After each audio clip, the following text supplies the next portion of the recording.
Drug free society కోసము తెలంగాణ ప్రభుత్వం చాలా అంటే చాలా ఒక పెద్ద ఉద్దేశం పెట్టుకోవడం జరిగింది. దానికి తగ్గట్టుగా హైదరాబాద్ సిటీ పోలీస్ కూడా నార్కోటిక్స్ అనేది ఒక టాప్ ప్రయారిటీ పెట్టుకోవడం జరిగింది. మనము ఆల్రెడీ మన దగ్గర హెచ్న్యూ అని చెప్పి ఒక వింగ్ ఉంది. గతంలో 322 కేసెస్ బుక్ చేస్తే ఈసారి 368 కేసెస్ని మనము కట్టడం జరిగింది. సో డ్రగ్స్ ఆల్మోస్ట్ 6.45 crores మనము వర్తున్న డ్రగ్స్ని మనము సీజ్ చేశాను. మనకి ఇప్పుడు 2 టీమ్స్ ఉన్నాము. వచ్చే సంవత్సరము దీన్ని జోనల్ వైజ్ కూడా టీమ్స్ పెట్టడం జరుగుతుంది. 7 టీమ్స్ పెట్టడం జరుగుతుంది. ఆల్రెడీ దాని దిశలు కూడా మనము కసరత్ చేయడం జరుగుతుంది.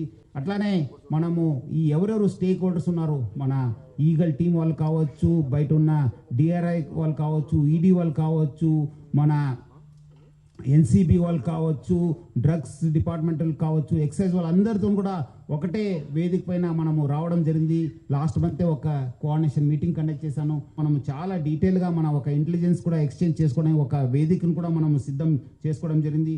సో వచ్చే రోజు ఈ ఇంటెలిజెన్స్ గ్యాదరింగ్ పైన డ్రగ్స్ ఎక్కడెక్కడి నుంచి వస్తున్నాం, ఎవరెవరు తీసుకుంటున్నారు, who are the main suppliers అనే పైన మనం ఆ నెట్వర్క్ని డిస్మాంటిల్ చేయడానికి హైదరాబాద్ సిటీ పోలీసు చాలా ఒక ప్లాన్ చేయడం జరుగుతుంది. వచ్చే రోజు మనకు దీనిపైన ఇంకా ఉక్కుపాదం మోపుతాను. నార్కోటిక్స్లో పట్టుకోవడం ఒక ఎత్తు అయితే మనము కేసు ఇన్వెస్టిగేట్ చేయడం కూడా ఒక పెద్ద సాహసము. హెచ్న్యూను ఇంకా స్ట్రెంగ్తన్ చేసి హెచ్న్యూ ఓన్లీ మనకు ఒక ఇన్ఫర్మేషన్కి ఇంటెలిజెన్స్ గ్యాదరింగ్ పెడితే ఇంకోటి వైపు ఒక ఎన్డీపీఎస్కి ఇన్వెస్టిగేషన్కి ఒక సపరేట్ వింగ్ తీసుకొచ్చి ఒక డీసీపీ స్థాయి అధికారిని అక్కడ పెట్టేసి ఆయన కింద కూడా టీం చేసేసి ఎక్కడెక్కడ కమర్షియల్ క్వాంటిటీ ఉన్నాం దానిపైన ఫోకస్గా ఇన్వెస్టిగేషన్ చేయడం జరుగుతుంది.